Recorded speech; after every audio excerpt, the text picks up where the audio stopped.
সে শ্রদ্ধা নিবেদনের জন্য ইরানের সাবেক সর্বোচ্চ ধর্মীয় নেতা আয়াতুল্লাহ আলী খামেনির কফিন নেওয়া হয়েছে তেহরানের ইমাম খোমেনি গ্র্যান্ড মুসাল্লা মসজিদে।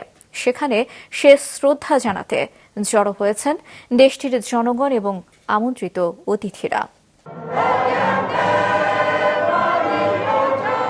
যুক্তরাষ্ট্র ও ইসরায়েলের হামলায় নিহত হওয়ার 4 মাসেরও বেশি সময় পর ইরানের সাবেক সর্বোচ্চ ধর্মীয় নেতা আয়াতুল্লাহ আলী খামেনির জন্য সপ্তাহব্যাপী রাষ্ট্রীয় শোক ও জানাজার আনুষ্ঠানিকতা শুরু হয়েছে।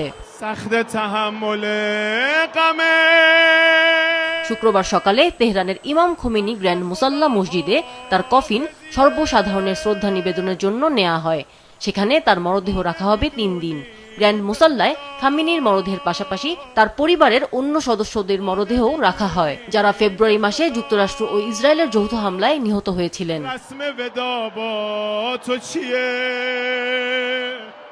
শনিবার তেহরানে একটি আনুষ্ঠানিক জানাজা বা শেষকৃত্য অনুষ্ঠিত হবে। তার জানাজায় 2 কোটির বেশি মানুষের সমাগম হবে বলে আশা করা হচ্ছে। মঙ্গলবার তেহরানের দক্ষিণে অবস্থিত কোম শহরে স্থানান্তরিত করা হবে শেষকৃত্যের আয়োজন। সেখানে ইরানের অন্যতম গুরুত্বপূর্ণ ধর্মীয় স্থান জামকান মসজিদে হবে নামাজে জানাজা। বুধবার খামেনির মরদেহ নেওয়া হবে ইরাকের নাজাফে। এরপর কারবালায় খলিফা আলীর সমাধিস্থলে আনুষ্ঠানিকতা পালন শেষে আবার ইরানে ফিরিয়ে আনা হবে।